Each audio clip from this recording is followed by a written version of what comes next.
হরে কৃষ্ণ অশ্রদ্ধধনা পুরুষা ধর্মশস্য পরন্তু অপ্রাপ্য মাং নিবর্তন্তে মৃত্যু সংসার বর্তনি। হে পরন্তু, এই ভগবত ভক্তিতে যাদের শ্রদ্ধা উদিত হয়নি তারা আমাকে লাভ করতে পারে না, তাই তারা এই জড় জগতে জন্ম মৃত্যুর পথে ফিরে আসে। শ্রদ্ধাহীন মানুষের পক্ষে ভক্তিযোগ সাধন করা সম্পূর্ণ অসম্ভব। এটি হচ্ছে এই শ্লোকের তাৎপর্য। সাধু সঙ্গে শ্রদ্ধার উদয় হয়, কিন্তু কিছু মানুষ এতই হতভাগ্য যে মহাপুরুষদের মুখারবিন্দ থেকে বেদের সমস্ত প্রমাণ শ্রবণ করার পরেও তারা হৃদয় ভগবানের প্রতি বিশ্বাসের উদয় হয় না। সন্দেহান্বিত হওয়ার ফলে তারা ভক্তিযোগে স্থির থাকতে পারে না। তাই কৃষ্ণ ভাবনায় উন্নতি সাধন করবার জন্য শ্রদ্ধাই হচ্ছে সবচেয়ে মহত্বপূর্ণ অঙ্গ। শ্রী চৈতন্য চরিতামৃতে বলা হয়েছে যে শ্রদ্ধা হচ্ছে সম্পূর্ণরূপে দৃঢ় বিশ্বাস, অর্থাৎ শুধুমাত্র পরমেশ্বর ভগবান শ্রীকৃষ্ণের সেবার দ্বারা মানুষ সব রকমের সার্থকতা অর্জন করতে পারে। একেই বলা হয় প্রকৃত বিশ্বাস। শ্রীমদ্ ভাগবতে বলা হয়েছে, যথা তরোর মূল নিষেচনেন তৃপ্পন্তি ততস্কন্ধ ভুজ পশাখা প্রাণোপহারাচ্চ যথেন্দ্রিয়াণাং তথৈব সর্বাহর্ণ মচ্যুত্তেজা। গাছের গোড়ায় জল দিলে যেমন তার শাখা প্রশাখা ও পল্লবাদি আপনা থেকেই পুষ্ট হয়, উদরকে খাদ্য দিলে যেমন সমস্ত ইন্দ্রিয় প্রসন্ন হয়, তেমনি চিন্ময় ভাগবত সেবা করার ফলে সমস্ত দেবতা ও জীব আপনা থেকেই সন্তুষ্ট হয়। সুতরাং ভগবদ্গীতা অধ্যয়ন করে অবিলম্বে এই সিদ্ধান্তে উপনীত হওয়া উচিত যে অন্য সমস্ত কর্তব্য কর্ম ত্যাগ করে ভগবানের শ্রীকৃষ্ণের সেবা করাই হচ্ছে কর্তব্য। জীবনের এই দর্শনের প্রতি বিশ্বাসই হচ্ছে যথার্থ শ্রদ্ধা, আর এই শ্রদ্ধাই হচ্ছে কৃষ্ণ ভাবনামৃত। এখন সেই বিশ্বাসের উন্নতি সাধন করাই হচ্ছে কৃষ্ণ ভাবনার পন্থা। কৃষ্ণ ভাবনায় ভাবিত মানুষকে 3 প্রকারে ভাগ করা যায়। সর্বনিম্ন তৃতীয় স্তরে যারা আছে তাদের কোনোই বিশ্বাস নেই, এমনকি যদিও তারা আনুষ্ঠানিকভাবে ভগবত ভক্তি অনুশীলনে নিযুক্ত থাকে তবুও তারা পরম সার্থকতার স্তর অর্জন করতে পারে না। এদের অধিকাংশই কিছুকাল পরে হয়তো ভক্তি মার্গ থেকে স্খলিত হয়। তারা কিছুকালের জন্য ভগবত সেবায় নিয়োজিত থাকতে পারে, কিন্তু পূর্ণ শ্রদ্ধা না থাকার ফলে তাদের পক্ষে অধিক কাল কৃষ্ণ ভাবনায় নিযুক্ত থাকা অত্যন্ত কঠিন। আমাদের প্রচার কার্যে আমরা প্রত্যক্ষভাবে অনুভব করেছি যে কিছু লোক গোপন উদ্দেশ্য নিয়ে কৃষ্ণ ভাবনা অনুশীলন শুরু করে এবং তাদের আর্থিক অবস্থা কিছুটা ভালো হলে তারা এই পন্থা পরিত্যাগ করে, আবার পুরনো জীবনধারা গ্রহণ করে। কেবলমাত্র শ্রদ্ধার দ্বারাই মানুষ কৃষ্ণ ভাবনায় উন্নতি সাধন করতে পারে। শ্রদ্ধার উন্নতি সাধন সম্বন্ধে বলা যায়, ভক্তি সম্বন্ধীয় শাস্ত্র গ্রন্থে যিনি পারদর্শী এবং যিনি দৃঢ় শ্রদ্ধার স্তর লাভ করেছেন তাকে কৃষ্ণ ভাবনায় প্রথম শ্রেণীর মানুষ বা উত্তম অধিকারী বলা হয়। আর দ্বিতীয় শ্রেণীর মধ্যম অধিকারী হচ্ছেন তিনি যিনি শাস্ত্র জ্ঞানে ততটা পারদর্শী নন, কিন্তু স্বাভাবিকভাবে তার দৃঢ় বিশ্বাস আছে যে কৃষ্ণ ভক্তিই হচ্ছে সর্বোত্তম মার্গ এবং তাই দৃঢ় বিশ্বাসের সঙ্গে তিনি এই মার্গ অনুসরণ করেন। এভাবেই মধ্যম অধিকারী কনিষ্ঠ অধিকারীর থেকে উত্তম।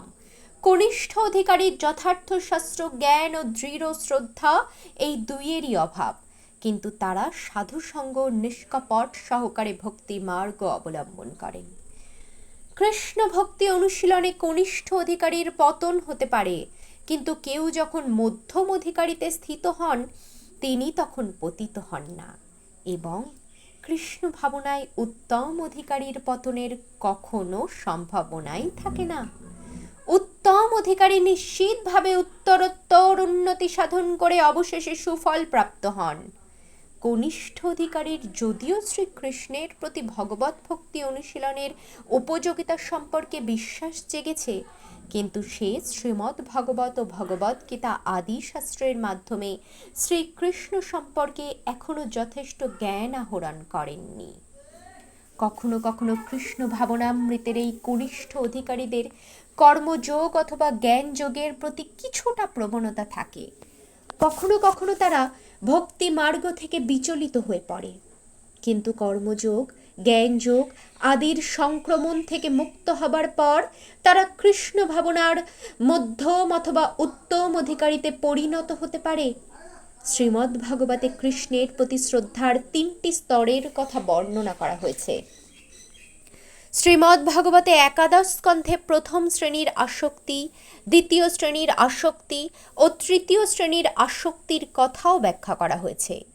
কৃষ্ণ কথা তথা ভক্তিযোগের শ্রেষ্ঠত্বের কথা শ্রবণ করা সত্ত্বেও যাদের শ্রদ্ধার উদয় হয় না এবং যারা কেবল সেগুলিকে স্তুতিমাত্র বলে মনে করে, তাদের কাছে এই পথ অত্যন্ত দুর্গম বলে প্রতিভাত হয়।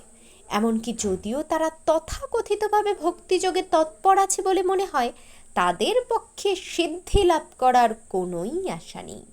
এভাবেই আমরা দেখতে পাই যে ভক্তিযোগ সাধনের শ্রদ্ধা অত্যন্ত জরুরি। ময়া তদ্মিদং সর্বং জগদ ব্যক্ত মূর্তিনা মতস্থানি সর্বভূতানি ন চাহং তস্যবস্থিতা। অব্যক্ত রূপে আমি সমস্ত জগতে ব্যপ্ত আছি, সমস্ত জীব আমাতেই অবস্থিত, কিন্তু আমি তাতে অবস্থিত নই। স্থূল ও জড় ইন্দ্রিয়ের দ্বারা পরম পুরুষোত্তম ভগবানকে উপলব্ধি করা যায় না। কথিত আছে যে অত শ্রীকৃষ্ণ নামাদি ন ভবেদ্গ্রহ্যমিন্দ্রিয়ৈ সেবন্মুখে হি জিহ্বাদৌ সমেব স্ফুরত্তদা।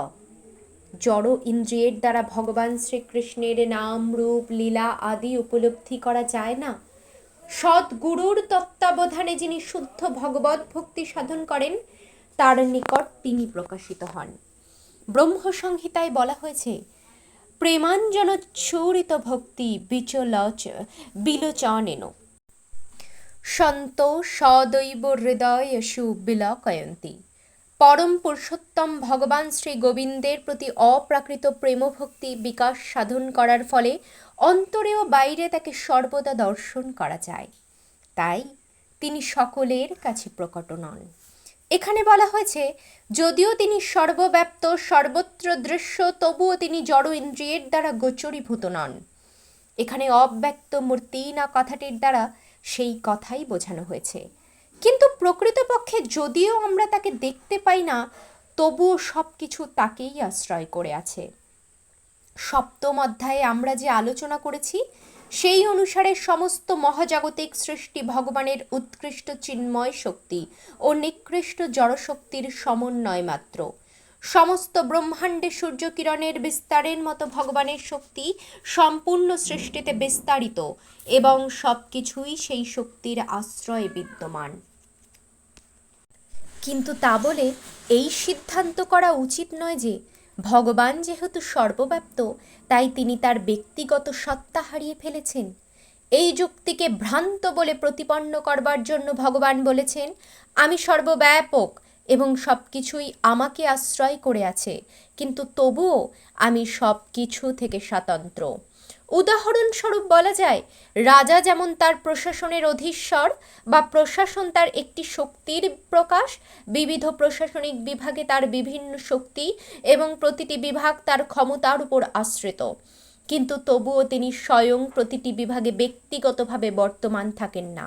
এটি অবশ্য একটি স্থূল উদাহরণ। সেই রকম যা কিছু আমরা দেখি এবং জড় জগতে ও চিন্ময় জগতে যত সৃষ্টি আছে, সব কিছুই পরম পুরুষোত্তম ভগবানের শক্তিকে আশ্রয় করে বর্তমান। ভগবানের বিভিন্ন শক্তির প্রসারণের ফলে সৃষ্টির উদ্ভব হয় এবং ভগবদ্গীতাতে সেই সম্বন্ধে বলা হয়েছে, বিষ্টভ্যাহ মেদং কৃতস্নাম।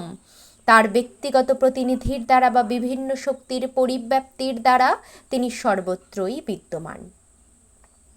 ন চ মৎস্থানি ভূতানি পশ্য মে যোগমৈশ্বরম ভূতভৃন্ন ন ভূতস্থ মমাত্মা ভূত ভাবনা। যদিও সব কিছুই আমারই সৃষ্ট, তবুও তারা আমাতে অবস্থিত নয়। আমার যোগৈশ্বর্য দর্শন করো। যদিও আমি সমস্ত জীবের ধারক এবং যদিও আমি সর্বব্যাপ্ত, তবুও আমি এই জড় সৃষ্টির অন্তর্গত নই, কেননা আমি নিজেই সমস্ত সৃষ্টির উৎস। ভগবান এখানে বলেছেন যে সব কিছু তাকে আশ্রয় করে আছে। মৎস্থানি সর্বভূতানি। ভগবানের এই উক্তির ভ্রান্ত অর্থ করা উচিত নয়। এই জড় সৃষ্টির পালন পোষণের ব্যাপারে ভগবানের কোনো প্রত্যক্ষ সম্পর্ক নেই। কখনো কখনো ছবিতে দেখি যে গ্রিক পুরাণের আটলাস নামে এক অতিকায় পুরুষ তার কাঁধে পৃথিবী ধারণ করে আছে। তাকে দেখে মনে হয় এই বিশাল পৃথিবী গ্রহটির ভার বহন করে সে অত্যন্ত ক্লান্ত। কিন্তু ভগবান শ্রীকৃষ্ণ যেভাবে ব্রহ্মাণ্ডকে ধারণ করেন না, তিনি বলেছেন যদিও সব কিছু তাকে আশ্রয় করে আছে, তবুও তিনি তাদের থেকে সম্পূর্ণ স্বতন্ত্র। গ্রহমণ্ডলী মহাকাশে ভাসছে এবং এই মহাকাশ হচ্ছে ভগবানের শক্তি, কিন্তু তিনি মহাকাশ থেকে ভিন্ন। তিনি স্বতন্ত্রভাবে অধিষ্ঠিত থাকেন। তাই ভগবান বলেছেন তারা যদিও আমার অচিন্ত শক্তিতে অবস্থান করে, কিন্তু তবুও পরমেশ্বর ভগবান রূপে আমি তাদের থেকে স্বতন্ত্র। এটিই হচ্ছে ভগবানের অচিন্ত ঐশ্বর্য। নিরুক্তি নামে বৈদিক অভিধানে বলা হয়েছে যে যুজ্যতে হনেন দুর্ঘটেষু কার্যেষু। ভগবান তার বিচিত্র শক্তির প্রভাবে অদ্ভুত অচিন্ত লীলা পরিবেশন করেন। তিনি বিভিন্ন শক্তি সম্পন্ন পুরুষ এবং তার সংকল্পই হচ্ছে বাস্তব সত্য। এভাবেই পরমেশ্বর ভগবানকে উপলব্ধি করা উচিত। আমরা অনেক কিছুই করার ইচ্ছা করতে পারি, কিন্তু তাদের বাস্তবে রূপদান করতে গেলে আমাদের নানা রকমের প্রতিবন্ধকের সম্মুখীন হতে হয় এবং অনেক সময় আমাদের ইচ্ছানুসারে তা করা সম্ভব হয়ে ওঠে না।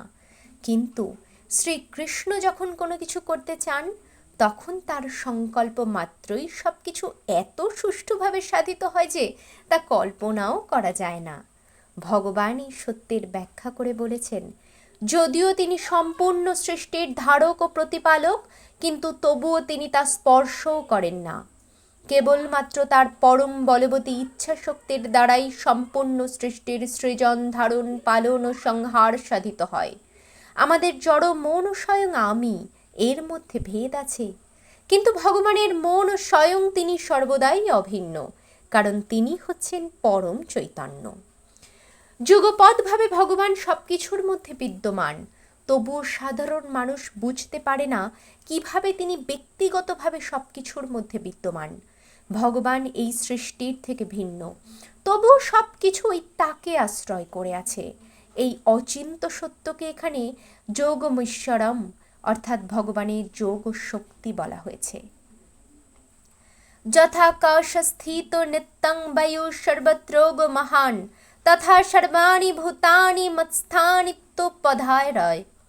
অবগত হও যে মহান বায়ু যেমন সর্বত্র বিচরণশীল হওয়া সত্ত্বেও সর্বদা আকাশে অবস্থান করে, তেমনি সমস্ত শ্রেষ্ঠ জীব আমাতে অবস্থান করে।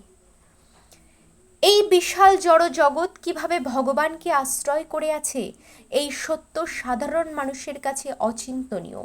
তাই আমাদের বোঝাবার জন্য ভগবান এখানে এই উদাহরণের অবতারণা করেছেন। এই সৃষ্টিতে আমাদের কল্পনায় আকাশ হচ্ছে সবচেয়ে বড়, আর সেই আকাশের মধ্যে বাতাস হচ্ছে মহাজগতের সবচেয়ে বিশাল এক অভিপ্রকাশ। এই বাতাসের চলাচল থেকেই নিয়ন্ত্রিত হয় অন্য সব কিছুর চলাচল।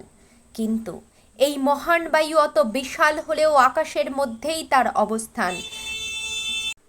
তেমনি চমকপ্রদ সমস্ত সৃষ্টি ভগবানের ইচ্ছার প্রভাবে বিদ্যমান এবং সেই সমস্ত পূর্ণরূপে তারই ইচ্ছার অধীন। যেমন আমরা সাধারণত বলে থাকি পরম পুরুষোত্তম ভগবানের ইচ্ছা ছাড়া একটি পাতাও নড়ে না, এভাবেই সব কিছুই তারই ইচ্ছা অনুসারে সাধিত হয়। তারই ইচ্ছায় সব কিছুর সৃষ্টি হচ্ছে, সব কিছুর পালন হচ্ছে এবং সব কিছুর বিনাশ হচ্ছে। কিন্তু তবুও তিনি সব কিছুর থেকে পৃথক। যেমন আকাশ সবসময় বায়ু, এভাবেই সব কিছুই তারই ইচ্ছা অনুসারে সাধিত হয়। তার ইচ্ছায় সব কিছুর সৃষ্টি হচ্ছে, সব কিছুর পালন হচ্ছে এবং সব কিছুর বিনাশ হচ্ছে, কিন্তু তবুও তিনি সব কিছুর থেকে পৃথক। যেমন আকাশ সবসময় বায়ুমণ্ডলের ক্রিয়াকলাপ থেকে স্বতন্ত্র হয়ে বিরাজ করেন। হরে কৃষ্ণ কৃষ্ণ কৃষ্ণ হরে হরে, হরে রাম রাম রাম হরে হরে, হরে কৃষ্ণ কৃষ্ণ কৃষ্ণ হরে হরে, হরে রাম রাম রাম হরে হরে, হরে কৃষ্ণ কৃষ্ণ কৃষ্ণ হরে হরে, হরে রাম রাম রাম হরে হরে।